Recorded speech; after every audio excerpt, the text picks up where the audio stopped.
This episode of Skirmish Supremacy is brought to you by Reformation Brewery, the official beer of your game night.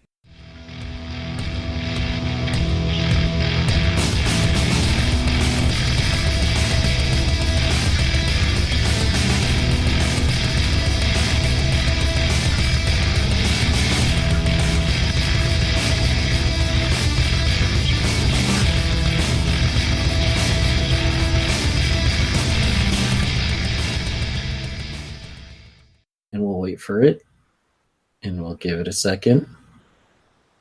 I'm supposed to be quiet during this, but I never like to be. And good evening, ladies and gentlemen, or morning, or day, or afternoon, or whatever it is, wherever you are. It's your faithful host, Nick. Faithful because Tim is skipping out. He says he's coughing, but he just got back from Mexico. I don't know why he would be coughing and have a cold and all that, but you know, I think he's just jet lagged. That's what I'm gonna say, and he just doesn't want to say it. Boo, slacker, boo. I mean, I could say something like, you know, he realized it was Craig on tonight, and he's like, oh no, not Craig, because he managed to miss the last one too. I realized that just before I hit record. Okay. Anyway. Craig, you seem like an awesome person. I don't know what's wrong with Tim. Well, it's Tim. I mean, do you need any more? No, I know. It's in the name. I mean, I would say it's because he's from Wisconsin, but then Craig would get upset. Yeah, you and me going to go round and round. So, tonight I have two guests who have two different projects going on. First, I have Craig Campbell from NerdBurger Games. Hello. And then I have... That is a cool name, NerdBurger. Why did I do that? And then I have Seppy Yoon from Fight in a Box. Woohoo! Like, all my games have cannibalism, but your actual logo in your company name is a cannibal reference. Oh my gosh. That's next level shit. Oh. So I had saw that Seppy's project processing popped up on Kickstarter and whatnot the other day, and then had Logan, your intern for social media or something like that. I forget what he said. Yeah, Logan. Someday he'll grow up to be a real boy. It's very exciting. But, you know, he reached out to me, and I was like, well, I want to fit him in, and we were going to do two different episodes. And I was thinking all day today, I'm like, Craig likes quirky games that usually involve killing people. Mm-hmm. Yes, I do. Seppy likes quirky games that usually involve killing people's dogs. Oh, my gosh, that's not true.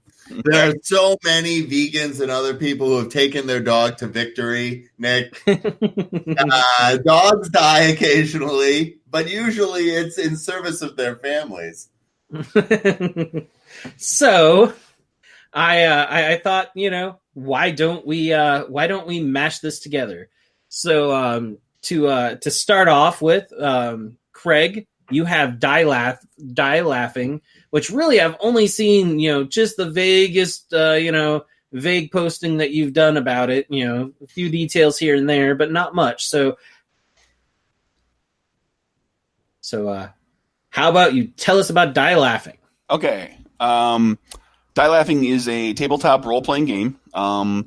It's a little bit of a departure for me. It's not your traditional kind of bigger game with a GM and players playing more complex characters. It's a short play, GM-less game that plays in about an hour or two, depending on how many players you have. And the conceit of the game is that you are all portraying characters in a horror comedy movie, and you are all going to die. There may be a survivor, but don't count on it being your character. And it becomes a question of like when your character dies and how funny you can make it. And you may ask and say, "Hey, Craig, what happens when my character dies? That kind of sucks. I don't have a character anymore." Well, because it's a movie, you become a producer on the movie, and you continue. There's a mechanic built into it that allows you to continue to influence the story and kind of mess around with how things are going and kind of stick it to some of the other characters or the players and cause some havoc, all in the the hopes of course of making the movie better, like all producers do. So are we talking like Evil Dead or Shaun of the Dead, or what kind of like horror comedy are we really thinking about? Well, there's a variety of monsters in the game, and so you basically the guts of the game is this. Haha, the guts. Everybody plays a character. You've got an archetype, like there's like the classic high school type characters. You got the jock and the cheerleader and the nerd and whatnot, and then there's other characters like the cop and the soldier, the parent, so forth. And you you give them a name and you make a couple of choices, and your character's ready to go. And then you pick a monster, and there's a whole bunch of different monsters, and every one of them is sort of a just a little bit of a spoof / homage to a classic horror movie monster. There's the mad slasher with weird weapons. There's killer robots. There's the creepy demon pain guy who is just out to cause pain and torture. So each of the monsters kind of has some of their own basic rule stuff to them. And they have, they're each of them has like a unique play. It's all one mechanic. It all works kind of the same way, no matter what the monster is. But it's differentiated a little bit. I am very excited to play Chopping Mall, the role-playing game. I really am excited about being cheerleader number 2 in Chopping Mall, the role-playing game. That sounds very exciting to me. Let me look at the killer robots and see if did I make a mall one of the possible settings. You could always just make it a mall. No, I just want to be the vending machine. I put together, but you could always make it. You can make it that way. Yeah, each monster comes with like a list of suggested settings, but you can do whatever you want, really. Like, are we doing a space station with a robot? Like, seriously, what kind of? Now you got me on robots, Craig. I need to visualize this. I will not be able to move on. Okay, well, the list of settings for the killer robots right now, there's always 6 of them. The game uses D6s, so you can roll a D6 or you can just choose one. The killer robots could be, the story could be at start, and the setting doesn't have to be like the whole story doesn't have to be set there. It's just to get you started. Yeah. So you could start in an appliance store, at a corporate office, on a military base. One that actually came up in a playtest with me once was a small town parade. The circus, or a truck stop on a lonely road, and that's a nudge toward Maximum Overdrive. Okay. Really robots. See, I was really robots. I always think about with Maximum Overdrive. I always think about the baseball field at the beginning, because it was that vending machine that started shooting the cans. Yeah, and that first one hit that kid, and killed him right in the face. And that could happen, I suppose. I mean, isn't that the one that Stephen King directed himself? He wrote it and directed it, and he was high on cocaine when he did it. I mean, having seen that movie, and it's been many, many, many years since I saw it, you had to be. And also, he has a cameo in it in the beginning when there's the montage of everything kind of going crazy before we get to the truck stop and all the trucks are the problem.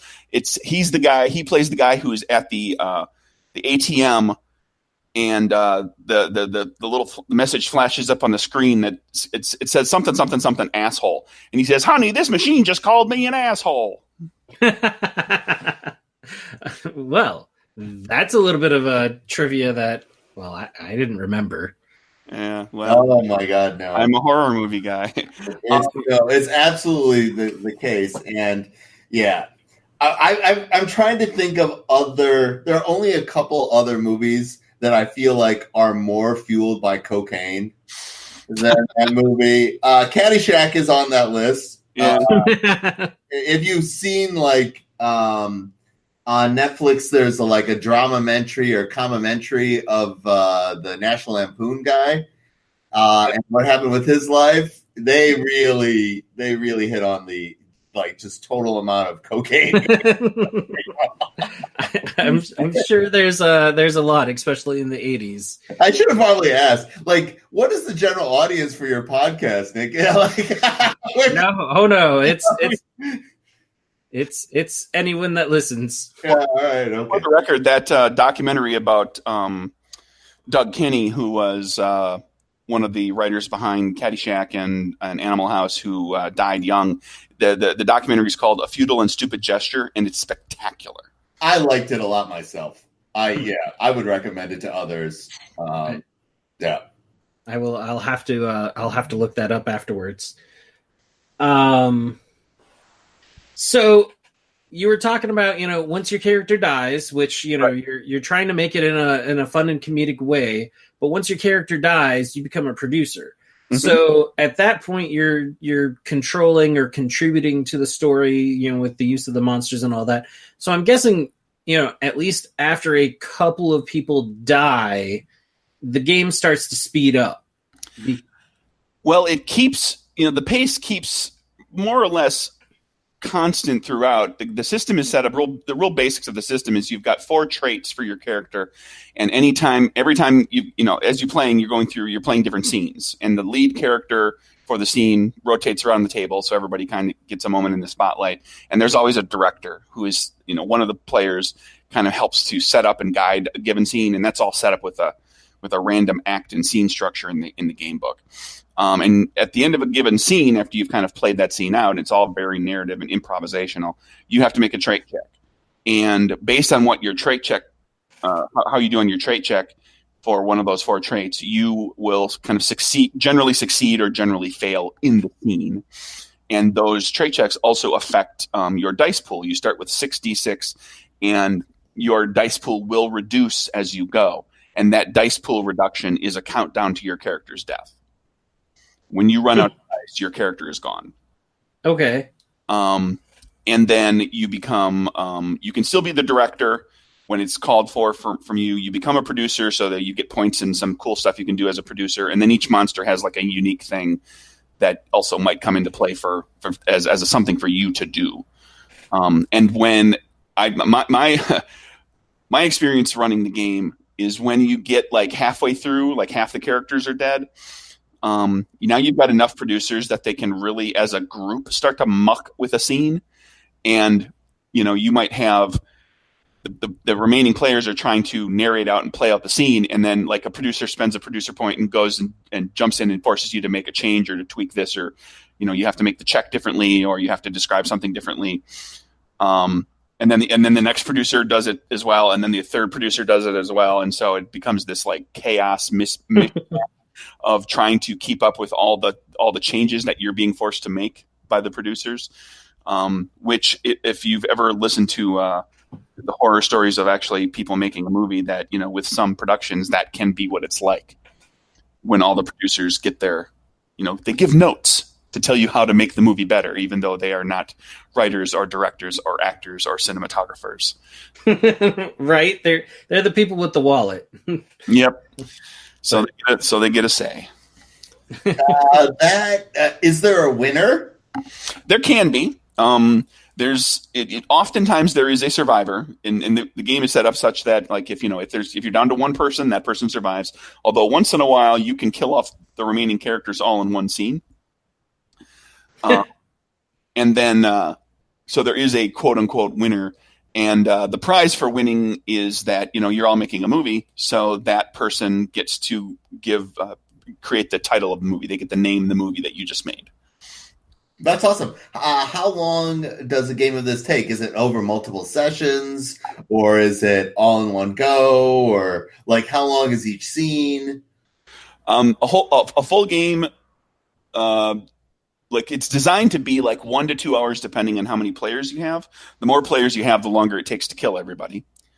And so it's sort of like how long is a given scene? Like the guideline that I throw in there is kind of a good rule of thumb is like a minute per character that's in a given scene. So if you've got 5 characters in a scene, you give it 5 minutes to let the scene kind of breathe and play out.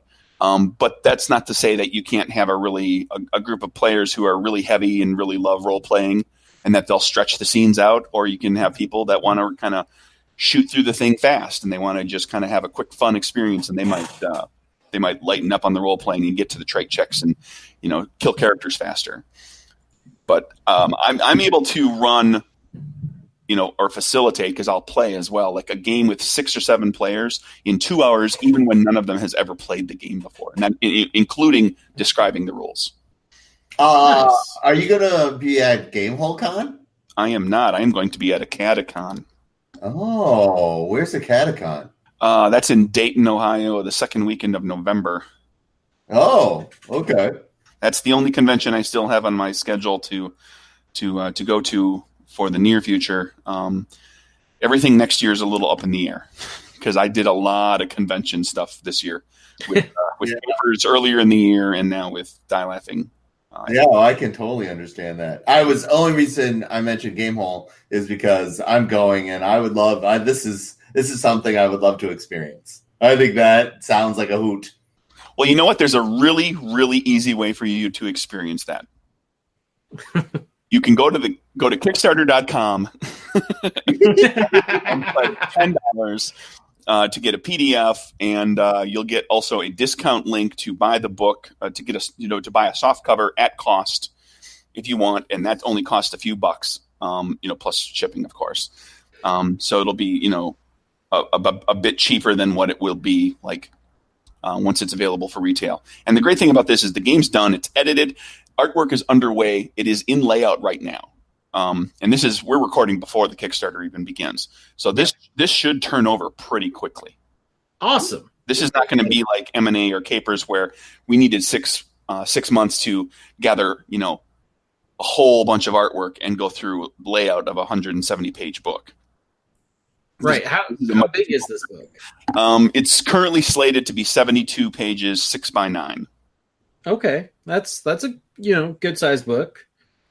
For the mechanisms and all that you're talking about, I like it. Well, it's a lot of character sheets, a lot of character pages, and a lot of monster pages. There's like the rules. The rules themselves are like 6 pages, and then there's the pages. There's the act and scene structure that you play through. You start in Act 1, and there's a bunch of random scenes, and you roll dice to determine what happens, and you kind of have to find, you have to invent a way to string these scenes together in some sort of logic. And then there's triggers that send you into Act 2, and then there's triggers that send you into Act 3 based on like how many characters have died or how many characters have certain amounts of life. Their dice pool has reduced to a certain point, and so it triggers you. So the scenes that happen in the different acts are appropriate to the scenes. Like the first act scenes are all like they introduce characters, they generate conflict, and they kind of have a little bit of potential of monster attacks. By the time you get to the second scene, it's all stuff that escalates things. And when you get to the second act, and when you get to the third act, there's lots and lots of monster attacks and all sorts of multiple scenes that are all about dealing with the monster. Awesome. I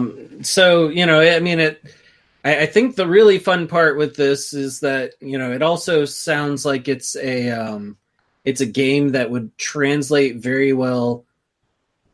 Kind of almost hate to throw it in there, but almost as a party game. Oh, absolutely. That you don't have to feel bad about throwing that in there. I would like to think this game is absolutely really good for that, and it's also my experience has been it's a great convention game. Right, because you can play it quick. It's easy to pick up. It's real simple to pick up, and it's just riotous, fun and funny and goofy and ridiculous and over the top. So do you have a rough player cap? And I know you mentioned running 6 to 7 people, but the game's essentially designed for 4 to 8. It doesn't really play below 4 because you just don't have enough characters to really get much of a meat to the story. 4 or 5 is okay. I've found the sweet spot to be about 6. Okay. 8 starts to get a little long. It's not, but it's certainly playable if you keep it moving. But the sweet spot for me has in the stuff that I've played has been about 6. Gotcha. And when will this be going to Kickstarter? It's on Kickstarter on Tuesday, as of Tuesday, October 30th, which is the day before Halloween. because I picked the right day for this. This is not my first rodeo. And it'll run through the day before Thanksgiving. All right. So that's definitely cool. You know, that's I wanted to say Murders and Acquisition. That's Die Laughing. And now to shift from a RPG over to a board game. Woo! We have Seppy with Processing, a Game of Serving Humanity. Woo! Yes, cows and hipsters. Yeah, Moo. moo. So talking to like what Craig was saying about being ready to go, we actually took our game on the road for the entire convention year, and it's print ready. I mean, we just have to figure out what's all in the box from stretch goals, and then we can go to press. So. Yeah, little guys same options that these big guys get. We have to make sure everything is ready because people don't want to wait. You know, it's big enough that they're like nice enough to give an indie title a chance or support indie titles. Yeah, I shouldn't make it any worse from them. So, in processing, aliens have conquered the planet. Woo! They've enslaved us all. Yay! We deserve it. Worse still, they have all put everybody to work. The aliens who have conquered us demand that you help figure out what happens to the survivors after the alien invasion. And they only really want three things to happen to individuals. They want them to be processed into meat, they want them to be probed for science, or they want them to be freed to live in their alien utopia. Uh-huh. I'll take your silence as just a stunning realization of how way out there is. Craig, I don't know if you know this. I'm just processing it. Just hold on. Yeah. Hey, I don't know if you know this, but I really am like the Ed Wood of board games. And someday I want to graduate to be the John Waters of board games. I thought it was awesome that you thought I had enough money, i.e. $10, to do anything. You know how much ramen I can buy with that $10? Because he's got to feed for like a month. So it is it's a voting mechanic. So you have 3 to 6 players. They have 9 voting tokens to start out with, 3 of each. And the only action you can do in the game is take a voting token and place it on one of these groups of cows and hipsters called lots. Okay? When the voting spaces fill up, that lot will then go to one of those 3 fates. So let's say it has 4 voting spaces. You put 2 meat tokens on something, and then it has a probe and a free. That's going to go to meat. Does that make any sense? It makes perfect sense. Okay, so you place your voting tokens on these containers that are filled with hipsters and cows. With hipsters and cows. Mm-hmm. So say it one more time because I don't think it realize you are trapped in a cubicle. You have 3 buttons. All right. You get to see into these boxes that are filled with hipsters and cows, and you get to press 1 button. Okay. That is the experience it's simulating. So you press 1, and then the other 2 get the other things. No. Oh. Then the next box rolls in front of you, and you press a button. And then as a combined group, everybody votes 6 times before scoring. Okay? When you're done scoring, you look at everything that has gone to its fates, and then you pick one of your secret alien bosses. Because we were conquered by the Confederated Alien Overlords. They like that to be pronounced cow. And the Confederated Alien Overlords aren't one species of aliens, there are multiple species of aliens. So you have your classy grays, you know, those little gray guys who've been coming here and probing people and turning cows inside out. They, of course, want hipsters to be probed and cows turned into meat. And they get very angry if you let cows go free. Okay?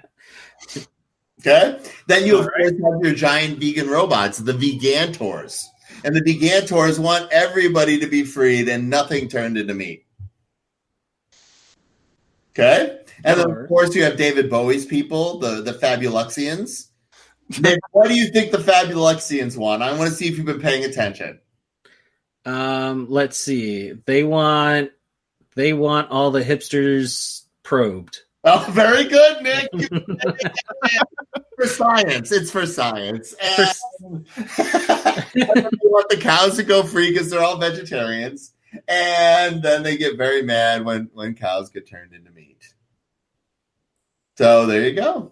That's yeah. So it's a very, very simple, elegant mechanic. What creates the complexity and the deep strategy in the game is that there's a symmetry between the agendas and the lots. So the agendas are the different alien species, and the lots are the containers that hold the hipsters and cows. And so you have to figure out who your natural allies are in any given round, and do what we like to call consensus pandering to try to make things happen, because you only have 3 of each vote token, and there's a lot of hipsters that you need to turn into sausage, maybe, and you've got to get other people on board with this activity.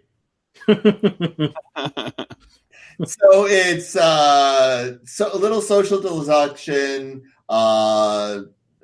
democracy gone horribly, horribly wrong. How long does the game take? 30 minutes. Oh, nice. That's right in my wheelhouse. I love games that, less than an hour, half an hour, even with setup time. Is it? Your first game, probably 40 minutes. Sure.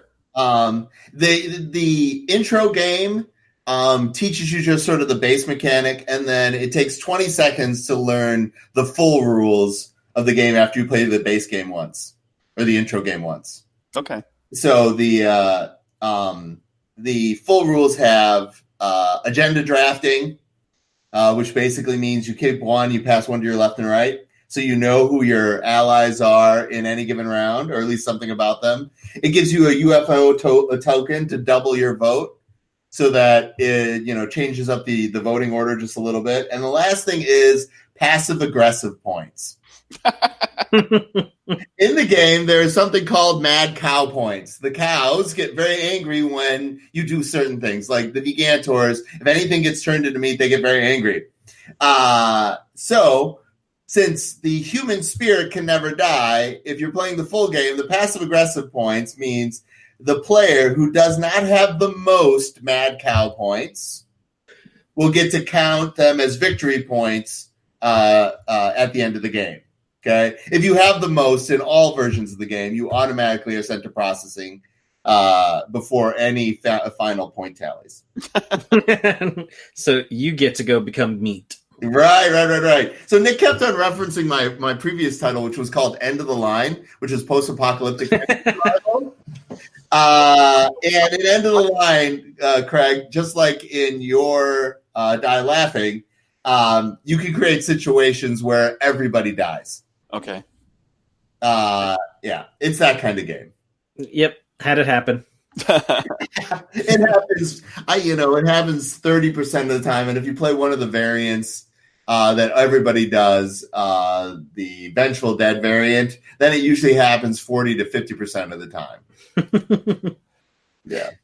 So, does that make any sense? I don't know if I sold you on the game. It is on Kickstarter right now, starting October 16th. And it goes to November 15th. We are 1% from funding. We would love to get some stretch goals in.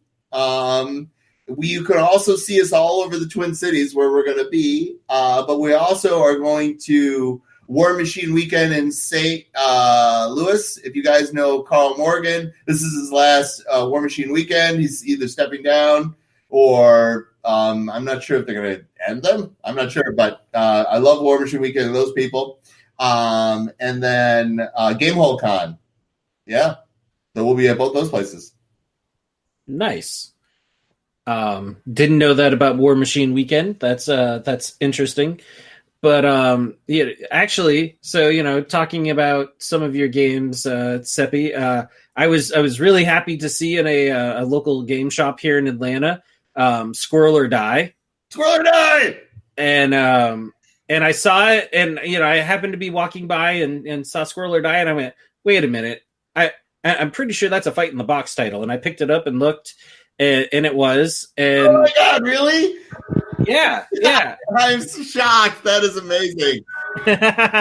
So it was there in the shop, and then one of my friends met up with me, and I had brought some other games to play, and we were both kind of sitting there just BSing, not really feeling like playing anything. And I'm like, just 1 second, and I ran over and I bought it, and we sat down and we played like 10 games or something like that. Oh my gosh, that's amazing. Oh, it was a hilarious fun. And the whole game is you end up laying out all these tiles, and you put one down, and you have to pick it up and put one down. So it's memory on sudden death. It is. It's competitive Minesweeper. It plays in 7 minutes. We're going to a second printing of that one, or a third printing if you consider the first version. Craig, you'll understand this pain. Muse on Minis is a manufacturer of high-end gaming components out of Des Moines, and they are like, Seppy, you're writing these games, why don't you come and come to a booth and sell some of them? We'll make your version of Squirrel or Die. In Squirrel or Die, we handcrafted, and by handcrafted, I fed wood into a laser cutter machine and then scrubbed the fire off. So they are handmade each. And so we'd make them in small batches of 60 or 72. And then I would go to conventions and I'd sell them like Girl Scout cookies. So I would have enough money to go to the next convention to do it again, trying to build up enough of a fan base to kickstart End of the Line. Yeah. So actually, I couldn't remember if I had actually played Squirrel or Die at Adepticon or not. You probably did, the little wood version. Right. It was the little wood version, and I think your partner in crime there mentioned that it was like the last time that the game was going to be printed or whatever. It was like so many of your last run of it. It was. And we made 13. I hand packed 1,300 of those guys, Nick. That's amazing. And I'm interested, did you hand print any of your early games and then sell them in conventions? What are your early convention stories? Me? Yeah. Okay, well, hold on. I'll answer that in just a moment. I was just marveling at the fact that you are now less than $100 away from being funded. I wonder how that happened. Oh my gosh! As far as I have not hand printed anything to take to games, or to take to conventions or game days or anything. The early convention experiences with my games was a lot of just running demos before for a couple of years before Murders and Acquisitions went to Kickstarter, and then. It was really like this last year that I really ramped up, going to more conventions and bigger conventions. And I went to a Catacon last year, PAX Unplugged last year, a bunch of local stuff, and one up in Wisconsin that I combined with a trip to see family. Went to Gen Con this year.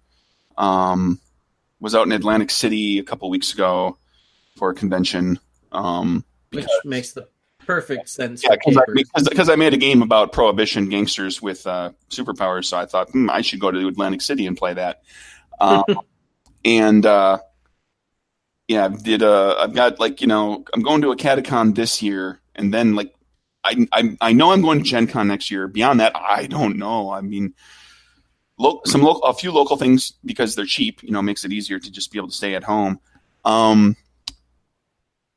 But now I'm at the point where between myself going to a convention and having a demo table or getting a little booth for myself at a small local convention, I can afford to actually just get a booth in the dealer hall myself and demo the game and sell it. And I have to start thinking in terms of games, plural now, because I actually have 2 games that I can sell. Yay! Congrats, Yos! Soon to have 3. Yeah. So, we'll see what happens. But I'm also a member of the Indie Game Developer Network, so that they help me get some of my games into conventions where I would otherwise not be able to afford the booth space, like Gen Con and Origins. Oh, I've gone guerrilla style. We all throw in together and I begged my way, snuck into people's hotel rooms, closed the closet door, and covered myself in newspaper so that they wouldn't find me. I've done all the desperate things a person needs to do to go to some of these conventions.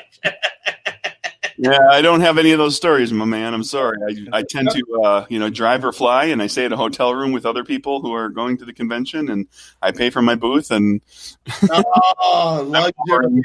Oh my gosh, Craig, not real at all. Luxury. Oh my gosh, I should have known that, considering you had enough discretionary funds to back our game.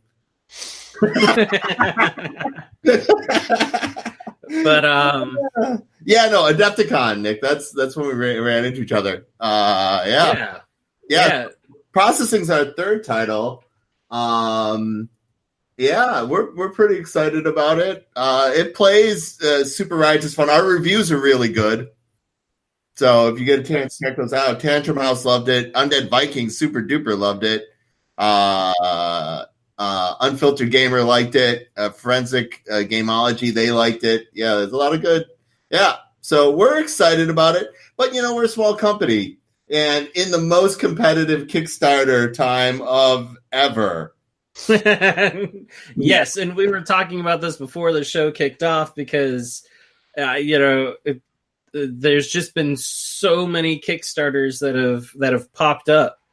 And so many people that have announced, even like last minute, I'm running a Kickstarter, guys, that I saw one person who was getting ready to go out with their with one of their miniatures Kickstarters, and they went, "Hey guys, I know I had mentioned that this was when it was going to happen. I'm holding off a couple weeks because the whole world has decided this week is the week to launch a Kickstarter." Oh yeah, I know. It's like we launched on the 16th. The statistic for people who launched on the 16th, how much they grew on the 17th, the very next day, towards goal across all the projects that had launched that day was 6%. That's how competitive. Our first day was great. Our fans, super loyal, got out there, made it happen. The next day, we beat that trend, but it was 6% towards goal across every Kickstarter that had launched on that day, and that was a number of them. Yeah, it really is. So it really has been a competitive environment. I would say that the nice part is it's a lot of indies. So I would have to say that the funding goals are, a lot more manageable, so people can spread the love around a lot easier. Yeah, but there's some big ones in there. I'm like, Chip Theory is local to us in Minnesota. Those guys are great. They launched their game the same day that we did. Theirs is it's a very large buy-in. They're probably the most successful one on that day. But there's also some cool titles like Tidal Blade launched the same day. That thing's blowing up. There's some good games. And then there's my tiny little game about hipsters being probed for science. Yes, but I mean, when you put it like that, who could possibly resist getting the game? Hipsters being probed for science. Hipsters being probed for science. It's super fun, and if you're looking for something that is it's got more strategy than Codenames, that's got sort of more structure than Secret Hitler. Processing is probably a good fit for your group. It's that social sort of structured chaos kind of situation. Yeah, the RPG situation is no better in October right now. It's like everybody decided to launch a Kickstarter last Tuesday. From when we're recording this, so the I don't know what's the date here. There's something like mid October, right? So Right. Like Monty Cook's Invisible Sun is getting a reprint. That's the RPG that comes in the gigantic, the big black cube. Oh, okay. Like that is like that the base buy-in for that game is, and this is an RPG, mind you, the base buy-in is $243. Whew. And as we're talking, they are at 330 backers and $60,000. They're going to have no problem reprinting because that game kind of took the world by storm. As like, oh my god, what is this? This is like unseen. Like this is unheard of. A game that does it's really kind of a mind bending, very progressive, weird new idea. I'm just like, there's like 6 or 7 right now that are just like people I know, like personally, that are running RPG Kickstarters right now, and some of them are in the they're higher backer level or higher funding goals than my little bitty game. But I'm hoping that the fact that it is in fact a horror game and it's going to be starting on the day before Halloween, and then it's only $10, is going to translate into a nice push to get. I don't foresee it not funding. I foresee it doing fine. It's just, it may not get terribly big because it is up against a whole bunch of other stuff. But maybe the $10 thing will be like, well, hell, if I'm throwing $240 into this and $50 into that. You think yours sounds super fun. We try to take advantage of Halloween too, because it is the 80th anniversary of Orson Welles' broadcast of the War of the Worlds. Yeah. When he freaked out the world, it is the 80th anniversary of that, which is pretty awesome. There are still some diehard awesome people who are interested in helping little companies live the dream. And for those people, my heart and soul is dedicated to them. There's a lot of people who are interested in the Kickstarter slot machine. They're interested in the next Kickstarter that blows up and just becomes so huge. And it's a huge part of the audience. But the diehard people who are like, there's a little company that my being a backer makes a huge difference in. For those people, Craig's company sounds like my company that way. Yeah, and there's going to be people out there that are like, well, I don't have $50 to spend on this thing that's kind of a box set RPG, and I don't have $200+ to spend on the big black cube. There'll be plenty of people that do buy those, but there'll be people that'll be like, but I get like $10-20. I mean, I can buy a couple of little things. Yeah. No, definitely. I'm definitely interested in picking it up because it does sound like fun, and I find that I don't end up getting to play a whole lot of RPGs, but I do seem to end up playing more party games than I ever want to. So, if I can combine the two together, especially, with the, few drinks. I wholeheartedly endorse playing Die Laughing while tipsy. Then it's totally worth $10. And there's you're expected to kind of make the game funny, but there's humor in the game too that's just kind of built into it. Like, play this game with people, describe how it works, give them the rules, and then hand out the character sheet. And the character pages look like autopsy reports. And complete with the little outline of the generic looking person that you can then mark up with a red pen what happens to your character. That is good. Sweet. It's that level of detail that sells me on something. Nick, thanks so much for introducing me to Craig. He's awesome. His sensibilities are obviously very my own. Yes, I thought so. Since I've played Squirrel or Die, I've played End of the Line, and knowing that I'm turning hipsters into a hamburger. And then Craig has Murders and Acquisitions, which he's mentioned a couple times, but that's where you're working in an office and you're trying to work your way up, or just throw the person in front of you out the window. Yeah, rise up the corporate ladder by whatever means necessary. Is it that a same kind of time play, or is it multiple? Multiple sessions? How deep is that one? Murders and Acquisitions is more of a traditional game where there's a GM and you'll play. I mean, you could play shorter sessions, 2 hours, 3 hours, but it's a little more of a traditional thing where you can play one shots, you can play little, like kind of short campaigns. It's not a quick play like Die Laughing. No, I think. Although I've run complete stories in 2 hours. It's very hard to coordinate adults regularly enough to run anything of any super length. So something that has a sort of short campaign like or convention like, that's great.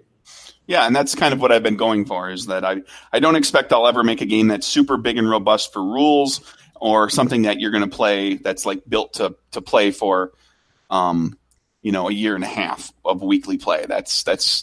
I don't have that kind of time to put that to play a game that's going to run that long and everything. I just don't get involved in campaigns like that. But I also, if I want to put a game out in a reasonable amount of time, I'm just one dude who's contracting out for a little help here and there. I can't make a 350-page super robust rule system and have it take less than 5 years.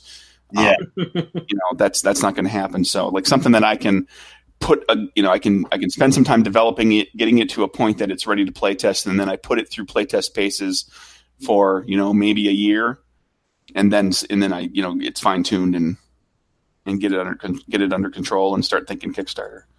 Oh yeah, that sounds like a good model. I take a horribly long time to work on my projects. I will work on them, shelf them, work on them, shelf them. Like processing started in 2009. Die Laughing began before I moved to Atlanta, so over 11 years ago. Oh, so good. It went through like probably 5 or so iterations of me trying to do. The basic idea was I wanted a horror game where you can have your character die and then you still had something to do for the rest of the game that wasn't just, well, make another character. And so it just like, it was one of these things that I just revisited every so often, and I tried it in different ways. I tried it more traditional. I tried it as a story game. I tried it as a card game kind of thing. I just kept bouncing the idea around. And it finally everything finally spun together with this last time around. That's awesome. Yeah. And that happens with, a lot of creators in games. And I say that as I look at, my own game that I keep poking at here and there. But I went to a Protospiel earlier this year. Which one? Protospiel Atlanta. Oh, so it was definitely interesting. There was a lot of good people. I had a pretty decent time. It was really crowded, and really, how many people were there? Probably 100 plus. Okay. So we were just in this big room. So there was always a challenge finding somewhere to like sit, and then you sat and you like defended your spot, but at the same time you were trying to grab people walking by. But just rules. Right? Yes, kind of, because you're like, hey, you don't look like you're doing anything. Sit and play this. You're my woman now. Of course, you grab them, you make them play your game, and then they tear it apart, and you're like, go away. Who wanted your opinion? You're supposed to say it was the greatest thing ever. Oh no, that's not how it works. If you want to add another one of those to the Protospiel Madison is coming up, it's good. The guys from Game Crafters run that one in particular. I highly recommend Protospiel Minnesota. It is heart of January, Minnesota. It is so cheap to get up here. It is so cheap to stay. But I mean, we got like 160 people last time. 40 of them had been published in the last 12 months.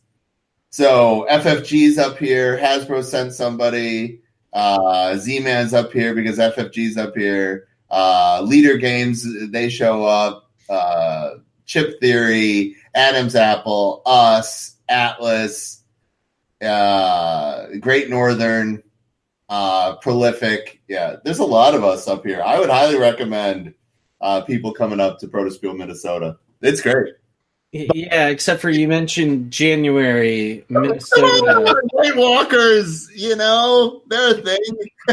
How much time do you spend outside when you go to a game convention? Come on. There you go, Craig. Yeah.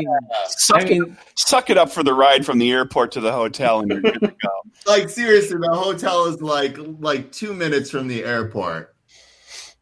I may have to look into this. Yeah, and then I'll play your game, and then I'll honestly, I'll tell people,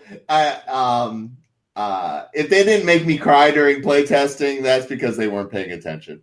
Right. No, and a lot of the feedback I got, it was good because the decision to even go, kind of a board game route with my game was just, it was, kind of a, just decision on, well, I've got young kids, so, making it something that they could play as well without it being too complex. And so, I had a few different mechanisms in there, that I liked, and that, other people liked, but, then getting some of the, the more Euro game designers, talking about, this is what they liked and didn't like, getting some of the, other, types of, game systems and game designers and their feedback. And, it was really nice. The funny part is that the game, after the first day, I took all the feedback. I went over to actually Tim's house because Tim lives 5 minutes away from where it was. So I was crashing with him for the weekend. Went back to his house and completely rewrote the game. Came back and tried it, and even with some of the same people, got almost, we liked what you had yesterday. We like this, but we liked what you had yesterday too. And I was like, but you didn't like anything yesterday. Craig knows this. Playtesting and making games is entirely a morale-based activity. The right choice in a game is the one that gets it completed. And that's whatever keeps you inspired. There are so many more people in role-playing games and computer games and tabletop games than there ever was. And what that means is that there's people looking for things that are a little different, right? Oh, yeah. We all are old enough to remember the era when there was a release and suddenly everybody had to go buy that release because there was just not that many. Yep. Now there's over 4,000 board game titles a year. Yes. Actually printed. Yes.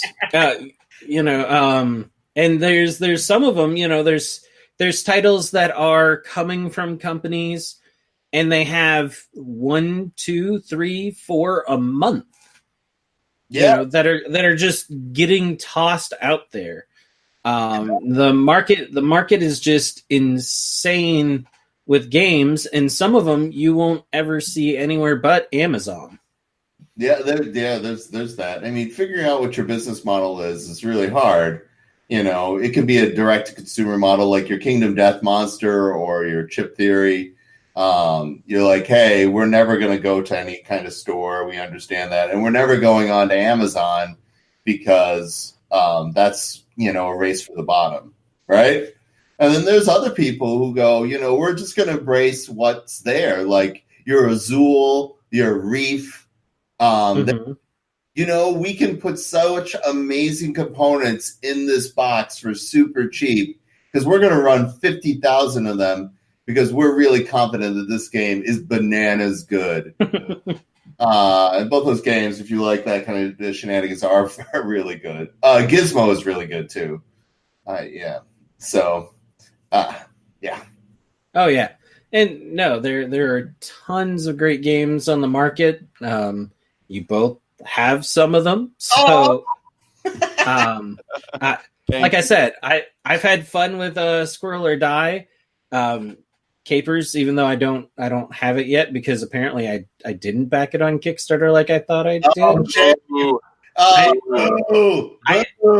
know it's so odd. I swear that I backed it, but I don't see it in my list. So you can still buy it.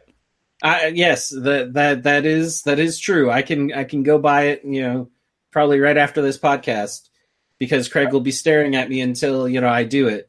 I'll just click when we get done. I'll sit there and click refresh on my little sales report tool on my publisher page and just wait for a copy of Capers to float through. That's amazing.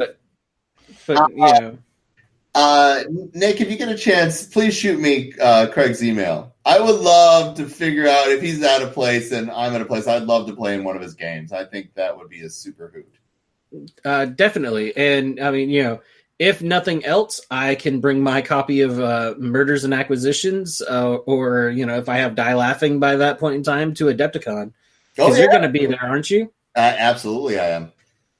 It is that time of year. Everyone's starting to make their Adepticon plans. Yeah. And actually, speaking of that, and a little bit for the podcast and listeners, we're talking this year of instead of trying to go out somewhere and eat, we're going to just kind of take over some of the tables in the general area up on the second floor there in the convention center, and order in food, have some beers, play some games, board games, tabletop games, role-playing games, just whatever, and just sit around all night with either people who've been on the show, fans of the show, people who just wander by that, say, hey, that game looks like fun, and drawing them in because, that's some of the, the best parts of Adepticon.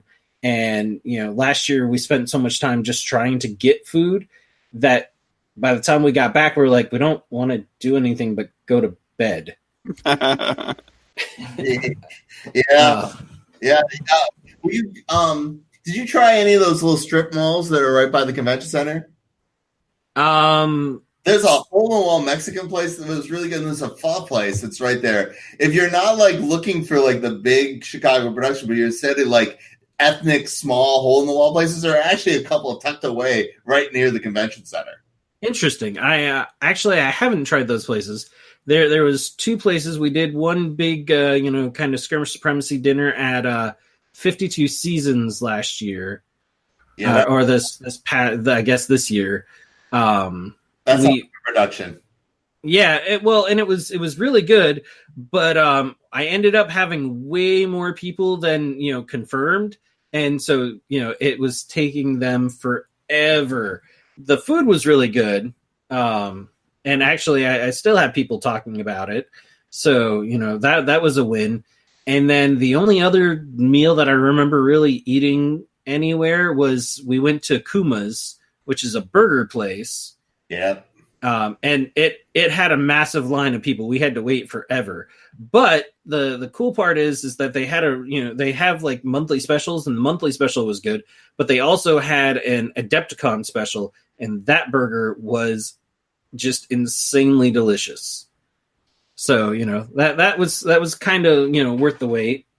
The trip to Kuma's is on people's list. There's the Kuma's also, you can go to one in Indianapolis too. Because that was on part of one of my Gen Con meals for shenanigans over the whatnot. But I would definitely, if you want somebody to run end of the line, because that's always a big sort of production, or if you want somebody to run processing, you just tell me. I'll come and host a table for you. Definitely. So, just a lot of fun. We haven't decided what night we're doing it, but we'll push that out and we'll let people know. But I will definitely pass, contact information back and forth with you guys so that you can connect. All right. So, Craig, where can people find you on the internet?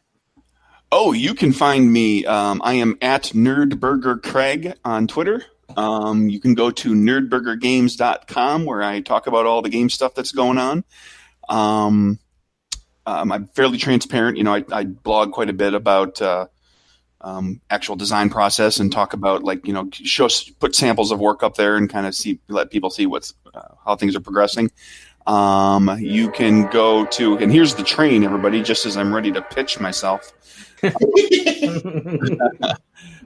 can go to drivethrurpg.com to buy Murders and Acquisitions and Capers. You can go over to Kickstarter to check out Die Laughing sometime before the day before Thanksgiving. And once kind of Die Laughing is kind of squared away, and if you're a fan of Capers, you can start keeping an eye out for Capers Noir. Because I'm going to be a sucker and make a supplement for one of my games. And Capers Noir is going to take the Capers game. It's going to be just a supplement that you need the core game to play.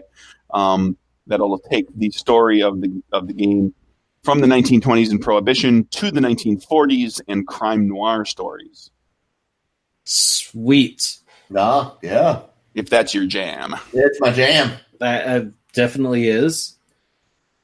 Yeah, all right. I spent a lot of time in a trench coat, and not in the way you think.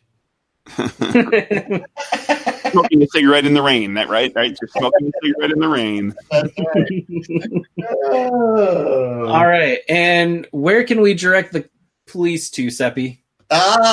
Please go to Kickstarter and search for Processing, a game of serving humanity. Woo! Going on right now. You can also find us at Fight in a Box, either fightingabox.com or Fight in a Box on Facebook and Twitter. Please join us there. All those communications go to me. If you're in the Twin Cities, we do every other week play testing at Tower Games, where we give you a free burrito for making me cry. And then we also have, if you want to sign up for that, do that through our Facebook. We'll be at War Machine Weekend. We will be at Gamehole Con. And we will also be at PAX Unplugged coming up. And those are all the places that we will be. If you're interested in trying out Processing, there's also random copies, like different people in different areas have them, and they're running little events like in Harrisburg, Pennsylvania. Dean Winklespec is running one at his local pub. So, yeah, definitely try to connect with us and look at it and see if this game's for you. We appreciate it as the little indie guys that we are. Awesome. All right, gentlemen, I want to thank you for your time and coming on and talking about these games. I feel my wallet has been lightened. I thought it was going to be a little too heavy. What's money like? What color is it? I don't know. It's been so long. I make games for a living. I don't know what that looks like. Isn't it all copper? I will say that the one of the things that I am looking for, because I've mentioned it a couple of times, Squirrel or Die, is the limited edition Alien Agenda. Squirrel or Die. It's true. We went back to the laser cutter and the fine process. The current version of Squirrel or Die is large format 3.5-inch cards, and it's a $10 MSRP. It's very accessible, super fun. It is going into a second printing. Yay for us! So that means, we've sold, by this time that we get the next shipment, we'll probably have sold 6,300 copies of the game in one shape or another. That's pretty big for us. So that is. Definitely check out Squirrel or Die. It's great for Christmas. If you need a 7-minute game to play with your Muggle friends or family, that is the game to make happen. And then you can watch videos of me explaining it to you, and you can curse my name, Seppy. Only because end up finding squirrely love and then getting bombed. It's true. Now, one of the weird things about the limited edition Squirrel or Dies is we make a very small number of them, Craig, and we hand number each. So there's only 150 being made that's associated with it, and they are super luxe. I literally shouldn't be making them because no money is being made from them. They're very expensive to make. We can't print the bags, so there's even labor that we have to do. But they are just something that had to exist in the world. I needed an entire Squirrel or Die experience where it's hipsters trying to avoid abduction. They all fail, by the way. Thanks again, Nick, for having me on. And Craig, it was great meeting you. Yeah, it was great meeting you too. Thank you, Nick. I appreciate you. This is the hat trick for me, right?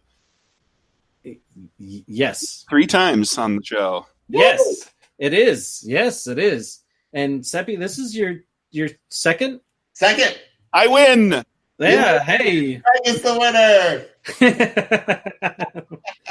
But if you're playing cool indie games, everybody's the winner. Yeah. Exactly. I think Craig. There we go. I've seen me recently. I think Craig's more of a winner. But all right, folks, that will be the end of the show. Thank you for listening. I hope you have a chance to check out these cool projects. You can also, visit us online, Facebook, Skirmish Supremacy. You can try Twitter. That's Skirmish Supreme. It sounds like we turned into a taco. And we do have a Discord set up. We actually recently combined with Epic Duck Studios, and we turned into the Duck and Skirmish Discord, which has been great because it basically doubled the amount of people talking, and so it just has made for a nice, vibrant community. So that link should be in the show notes. I think that's about it. So thank you for tuning in. Thank you guys, everybody. Hey, Seppy, do you want to collaborate and make a little card game called Skirmish Supreme about tacos fighting each other? Oh my god! I need this. This sounds awesome. Thanks for listening to another episode of Skirmish Supremacy. To see more of the antics that Nick and I do, you can check us out on Facebook at Skirmish Supremacy. We also have Twitter, which we can be reached at Skirmish Supreme, because apparently Skirmish Supremacy does not fit in Twitter. And if you want to email us directly, you can reach us at tim@skirmishsupremacy.com or nick@skirmishsupremacy.com. Thanks for listening.